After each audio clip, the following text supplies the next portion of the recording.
In the eerie, desolate town of Ravenshadow, hidden away in the heart of a dark, ancient forest, a malevolent maniac known simply as the Night Stalker was the stuff of nightmares. His true identity was a mystery, veiled in shadow, and his reign of terror stretched over decades. The first chilling murder attributed to the Night Stalker occurred under the cover of a moonless night.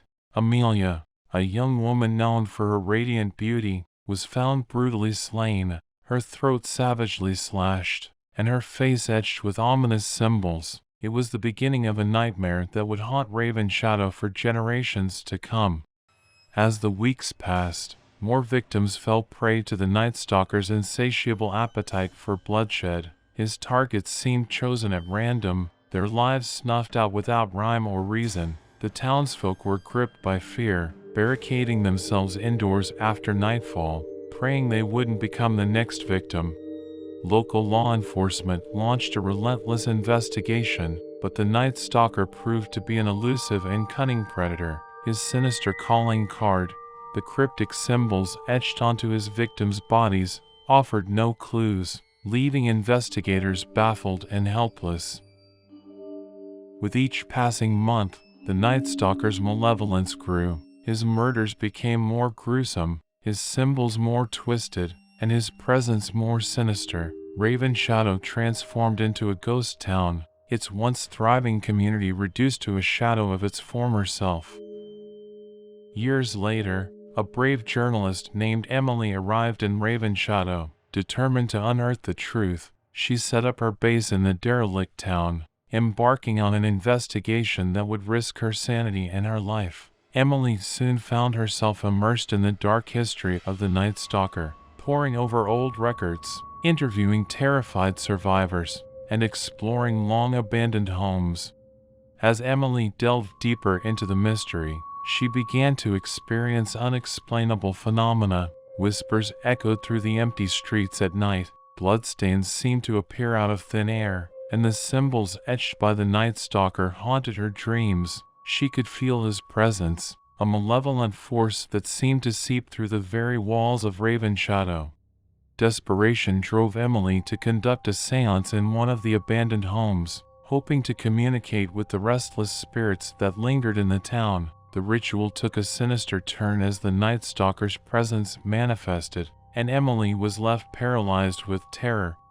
She managed to escape the encounter, but the Night Stalker's malevolence had taken root in her soul. Emily's mind unraveled as she became obsessed with solving the mystery, compelled to confront the maniac who had haunted Ravenshadow for so long.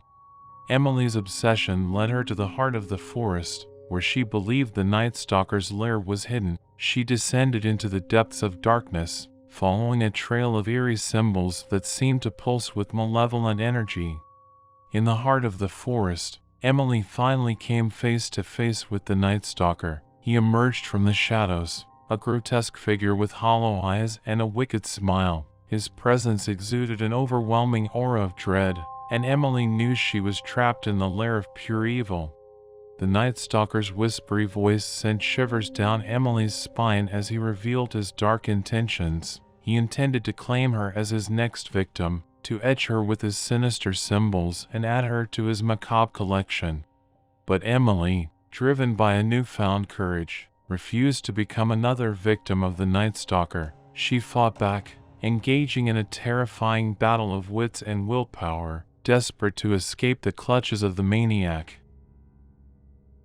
As their nightmarish confrontation unfolded, the forest itself seemed to conspire against Emily, its trees reaching out with skeletal branches, and the very earth shifting to trap her. The Night Stalker's symbols appeared on her skin, burning with searing pain, but Emily's determination remained unbroken. In a final, desperate act, Emily lured the Night Stalker into a circle of salt, a protective barrier against dark forces. The malevolent maniac howled in agony as the barrier burned him, and he was banished back into the shadows from whence he came. Emily emerged from the forest, bearing the scars of her harrowing encounter with the Night Stalker. She had survived, but the town of Ravenshadow would forever be marked by its dark past. The legend of the Night Stalker persisted, a warning to all who dared to enter Raven Shadow. The maniac who had once terrorized the town now existed only as a spectral presence, a malevolent force trapped in the darkness, waiting for the next brave soul to cross his path.